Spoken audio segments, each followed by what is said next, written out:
All right, welcome back to the channel. So Canelo Alvarez and Oscar De La Hoya and Dazn are done. You can stick a fork in it. Now that Canelo Alvarez's team has requested a declaratory judgment in their case against Oscar De La Hoya and Dazn, breach of contract case.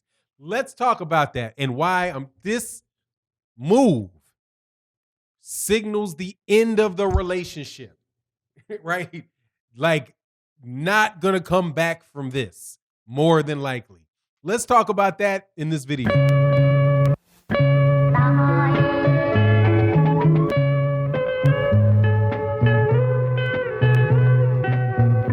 All right, welcome back, welcome back. So, Canelo Alvarez, one of the best fighters in the world. Many people consider him to be the number one pound for pound fighter in the world. I don't, because he tested positive for clenbuterol. However, he is definitely, without a doubt, a very, very talented, tremendous fighter and a very valuable asset in the world of boxing. As of right now, Canelo Alvarez is signed to Goldenboy Promotions and his television network, if you want to call it that, whatever, what is it, a BBB, whatever it is, whatever you call an app, a standalone app on the internet, whatever that ODT, direct to customer or something like that, online direct to customer, whatever it is, one of them things, one of them experiments that they out there running, Dazn. Now, Canelo Alvarez was signed to Dazn for a $360 million contract for 11 fights. Canelo Alvarez might be 4 fights into it or something, but Dazn is now acting like they want him to take less money and aren't accepting his opponents. He doesn't know when he's going to get a date from Dazn. So what Canelo Alvarez did was he sued his promoter, Oscar De La Hoya, and he sued the network or whatever, the ODT, whatever you want to call it, the direct to customer, the direct to customer experience called Dazn. He sued them for breach of contract, and he says he wants $280 million. So that's where we were. And now today, it comes out that, and I think I originally heard this on Boxing Egos, so you can see Boxing Egos video on it. I'm sure it'll be an excellent one.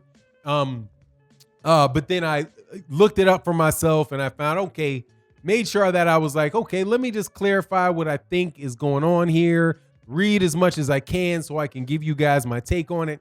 And this is it. Canelo Alvarez wants out of that contract. He doesn't just want the money.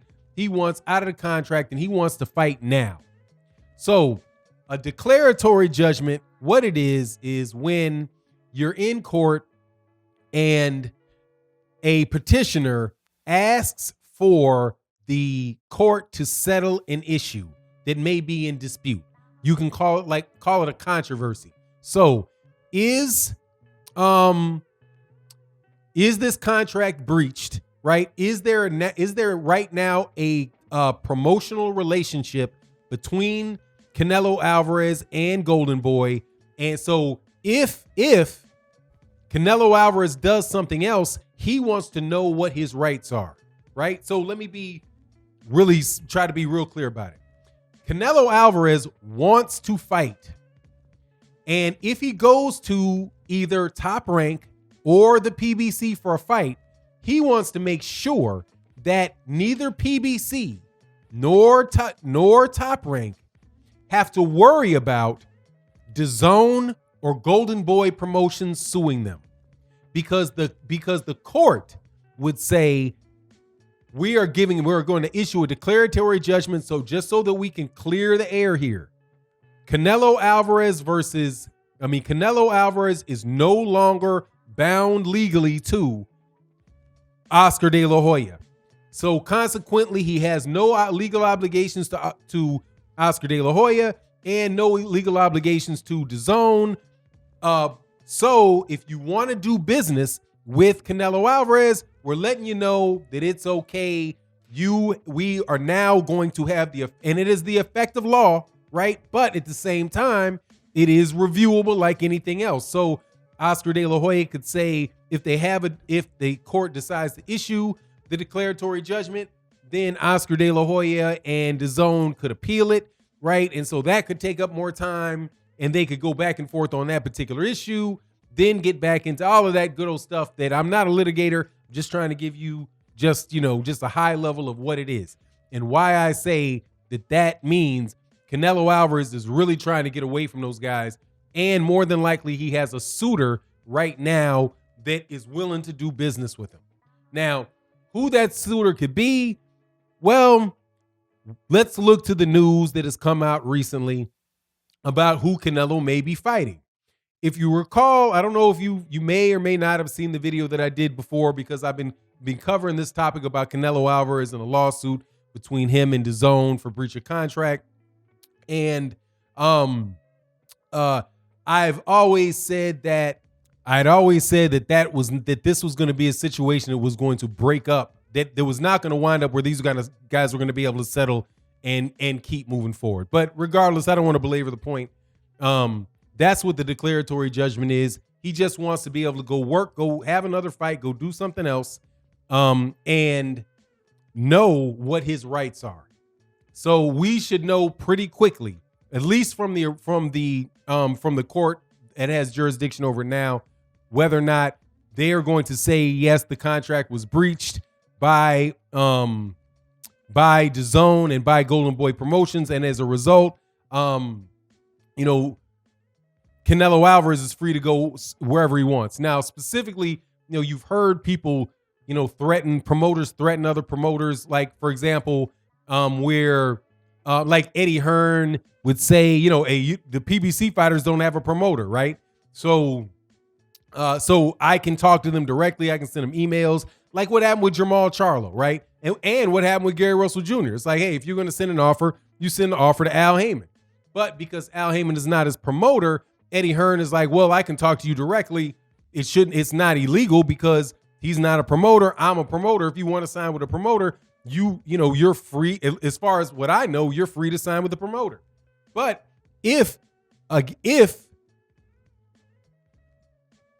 somebody is signed, right, like a Canelo Alvarez, they can't talk to Canelo Alvarez, right? Another promoter can't talk to Canelo Alvarez, or it might even prevent another network from talking to Canelo Alvarez. But so what does this mean, like, going forward? It means that Canelo Alvarez is more than likely going to be with the PBC. More than likely, he's going to be with the PBC. One, he already had a relationship with the PBC. He's got a relationship with Floyd Mayweather Jr., and the PBC is the only people putting on pay-per-view shows, right? The PBC is also kind of like where fighters that don't need promoters anymore tend to go, like Manny Pacquiao, Floyd Mayweather Jr., was established on somebody that didn't need a promoter, Floyd Mayweather Jr. So it just makes sense that Canelo Alvarez would wind up with the PBC. He also has the ability to fight on pay-per-view on either Fox or Showtime. If he's with ESPN and Top Rank have not had, as far as I know, haven't had a successful pay-per-view, right? That didn't include Deontay Wilder and the PBC, right? So they kind of lucked into, actually, yeah, that's what happened. They lucked into a pay-per-view because they kind of piggybacked off of something that Showtime, that the PBC was already doing. So, and as far as the fights that are able to be made for Canelo Alvarez, dude, there's better fights. There's a lot of good fights to be made for Canelo Alvarez. You can have everybody at 154 pounds would fight Canelo Alvarez at 160, right? So you got Jermell, you got Spence on the outside. The Spence moves up to 160. You've got guys like David Benavidez. You've got Caleb Plant at 168. So if Canelo wants to fight there, they've got fighters there. Shoot, if Canelo Alvarez wants to fight at 160, you've got Jamal Charlo. And by the way, you also still have Danny Jacobs, because Daniel Jacobs is a PBC fighter, even though he is signed to a promotional agreement with Matchroom Boxing. So there's plenty of things, for Canelo to be able to do over there at the PBC, where Top Rank doesn't have any top 160. They don't even have anybody at 160, I don't think. Top Rank. No, They don't think that they do. I think it's Matchroom, right? But yeah, everybody's in Gennady Golovkin's on fighting on Dazn, who Canelo Alvarez doesn't want to fight, even if he wasn't. Demetrius Andrade is on Dazn. Daniel Jacobs, if he was a 168, is on Dazn. Chris Eubank, if you wanted to do that, is on the PBC. Jamal Charlo is on PBC. The 154s that could move up there at the so it just makes sense to be there and not ESPN. So, and then Oscar De La Hoya is not involved, which makes the negotiation much easier to make between Canelo Alvarez, who should take advantage of Canelo Alvarez promotions and get young fighters signed underneath him and do the whole thing Manny Pacquiao's doing by bringing people, his fighters to fight in the U.S. Just makes sense for Canelo. Anyway, that's my take on the matter. You let me know what you think. And please make sure you like, subscribe, share the video. And with that, I'm out. Peace.